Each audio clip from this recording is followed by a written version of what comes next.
আমার নূর নবী রাহমাতুল লিল আলামিন মসজিদে নববীর মধ্যে সাজদা মুবারকের মধ্যে চলে গেলেন। সাজদা মুবারকের মধ্যে চলে যাওয়ার পরে আমাদের মসজিদের ইমাম সাহেবগণ সাজদায় যখন যায় সুবহানা রাব্বিয়াল আলা 3 বার পড়ে, 5 বার পড়ে, 7 বার পড়ে, সর্বোচ্চ 11 বার পড়ে, কিন্তু ইমাম সাহেবের 11 বার সময় থাকে না। 3 বার পড়ে, সর্বোচ্চ 5 বার পড়ে, 7 বার, 5 বার 7 বার, সর্বোচ্চ 11 বার, এর বেশি পড়ে না।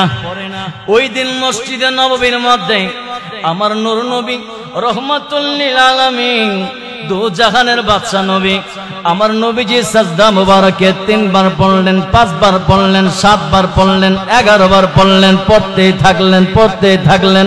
সাহাবীরা চিন্তিত হয়ে গেল, হায় রে, মনে হয় মক্কার কাফের মুনাফিকেরা মনে হয় নবীরে কোনো আঘাত করছেনি। আমার নবী তো আজকে সাজদা মুবারক থেকে মাথা মুবারক উঠাই না, কারণটা কি? একজন সাহাবী সাথে সাথে মাথাটা উত্তোলন করলেন, উত্তোলন কইরা দেখলেন আজকে নবীজি কেন মাথা মুবারক উঠাই না, একটু দেখব। সাহাবী মাথা মুবারক উঠাইলেন, উঠাইয়া দেখলেন আমার নূর নবী হায়াতুল নবী দু জাহানের বাদশা নবীর কাঁধ মুবারকে ইমাম হুসাইন বসে রয়েছেন। আল্লাহ ডাক দিয়া কয়, জিবরাইল,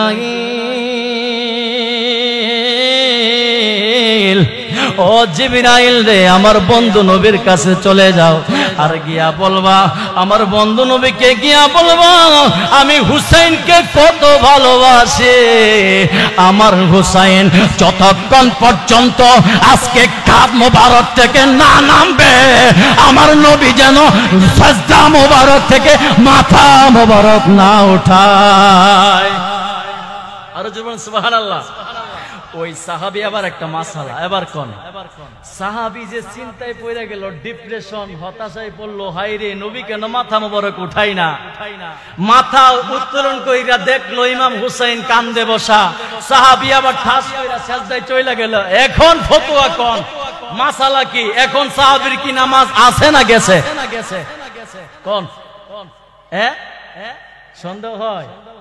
সাহাবীর নামাজ যায় নাই, সাহাবীর নামাজ আছে, কারণ ইমাম হুসাইন দ্বীন, ইমাম হুসাইন ইসলাম। সুবহানাল্লাহ। সাহাবীর নামাজ ছুটে নাই, সাহাবীর নামাজ আছে, কবুল হয়েছে, আলহামদুলিল্লাহ বলেন। এই ঘটনা যখন সাহাবী দেখলেন, দেখে আবার সাজদা মুবারকে চলে গেলেন। নবীজি সাল্লাল্লাহু সেই দিন মসজিদে নববীতে 72 বার সুবহানা রাব্বিয়াল আলা পড়েছিলেন। কয়বার বাবা? 72 বার। শুনেন, 72 বার নবীজি সেদিন মসজিদে নববীতে সাজদা মুবারকে সুবহানা রাব্বিয়াল আলা তাসবিহ পড়েছিলেন। তারপরে ইমাম হুসাইন কাঁধ মুবারক থেকে নেমেছেন, আমার নবীজি সাজদা মুবারক থেকে উঠেছেন। আর জোরে সুবহানাল্লাহ। আমার নূর নবী রাহমাতুল লিল আলামিন দু জাহান বললেন। তখন সাহাবীরা মা ফাতেমার যায় বিচার দিছে, নালিশ দিছে, ও মা, তোমার সন্তান হুসাইন আজকে কি কাজ করছে মসজিদে নববীতে, আমরা ওর পেরাশানি ফালাই দিছি। নবীজি সাজদা মুবারকতে মাথা মুবারক উঠাই না, আমরা তো পেরাশানিতে পড়ে গেছি। তখন মা ফাতেমা হুসাইনকে ডাকলেন, ও বাবা, তুমি নাকি এরকম করছো, তোমার নানার কাঁধে গিয়া সাজদা মুবারকে গেছে, তুমি কাঁধে গিয়া বসে গেছো? বলতেছে, জি মা, বসছি। কেন বসছো?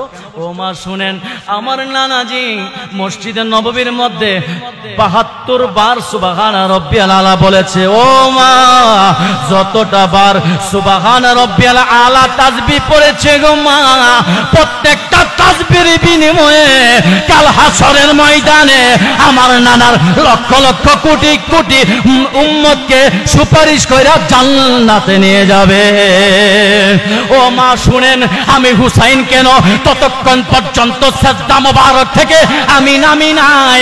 72 বার সুবহানা রাব্বিল আলা আমার নানা বলেছে। ও মা শুনেন, কারবালার ময়দানে 61 হিজরিতে আমার সৈন্য সংখ্যা থাকবে 72 জন। এই জন্য আমার নানা 72 বার তাসবিহ না পড়া পর্যন্ত আমি হুসাইন সাজদা কাঁধ মুবারক থেকে আমি হুসাইন নামি না।